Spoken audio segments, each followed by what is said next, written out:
This is The Next World, a strategy management and visual novel hybrid game developed by Illuminated Games and published by AAD Productions.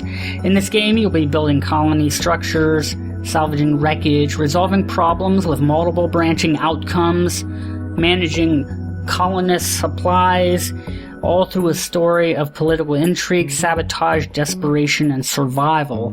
This game boasts having writer Ryan A. Spann from Frontiers, Mountain Blade, and Euclidean. Now, I played through the beginning of the game and really enjoyed it. It has good artwork, really great sound effects and audio.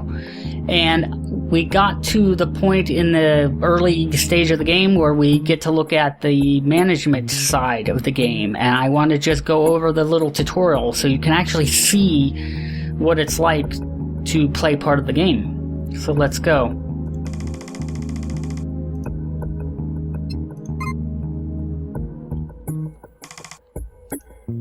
So in the top left, these are all your counters. At the top, you have the number of colonists, the number of surviving colonists. Then down below, you have their morale, followed by health.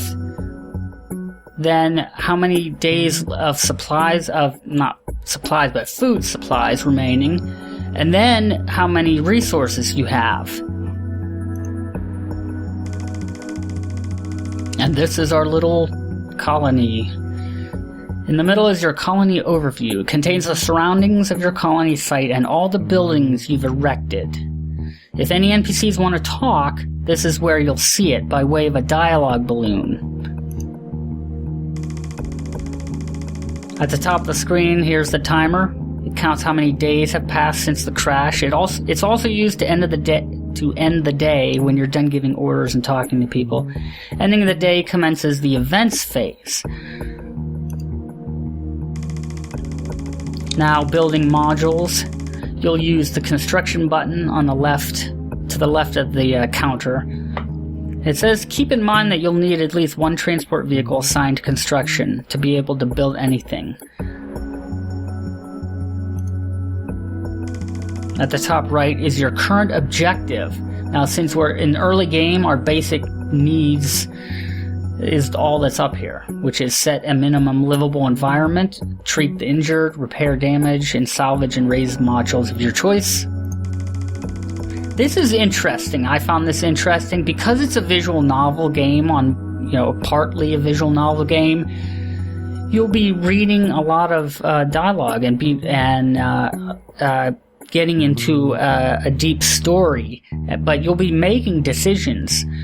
But you'll be making different types of decisions. Sometimes you'll just be making a certain kind of decision, but then you'll get a screen like this, which says from time to time you'll be faced with choice boxes like this, where you have to make a snap decision without the ability to save.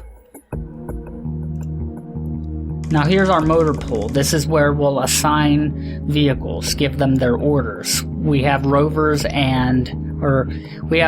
for scouting and transport vehicles for cargo and construction.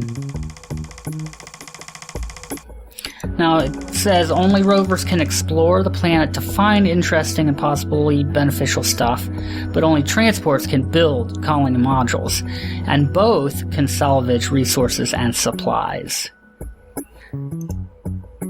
And that's the gist of it.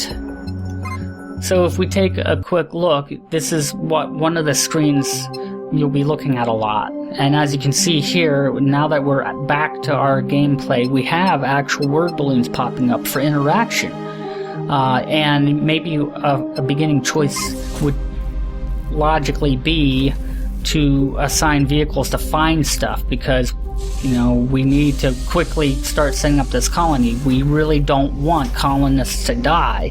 And I think the visual novel side of the game really enhances that. I think it was a great combination to have this colony management game combined with a visual novel, because a lot of times city management, town management, colony management games have that. They have a population count, and then people might die from sickness and that. But maybe you don't always really feel connected, and I think the visual novel side of this game wants to draw you in and maybe make you feel for the colonists, to kind of boost your desire to really want to keep them alive. Now we could assign a rover to go exploration, and then we could assign the transport, I guess, to salvage for now. And then we could possibly talk to someone. We could go, say we want to talk to Dan, and then suddenly a very much more recognizable visual novel type screen appears here, where we get a lot of dialogue. We're going to get some interaction between some of the main characters,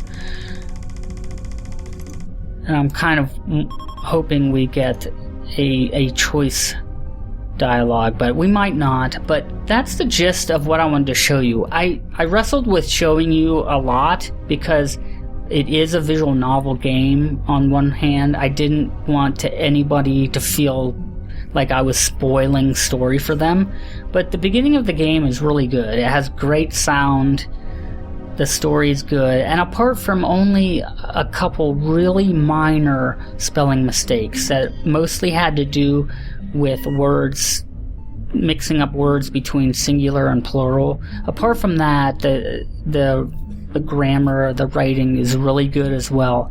So thanks for watching. If you want, you can find me on Twitter. I'm Stratix Gaming on Twitter. I'm also Stratix Gaming on YouTube. This will be up. If this isn't enough to satiate your appetite, you can find more on Zero Friction. I'm going to be slapping this video up on my Retro and Indie Gaming website, along with an article that talks about more of the gameplay and more of how the game feels to actually play and stuff you'll be doing. So you can find that at zero-friction.net. And of course, you can always jump over there and read more about the game and join the discussion over there, or ask me questions in the comment section on YouTube. And I'll see everybody in the next video.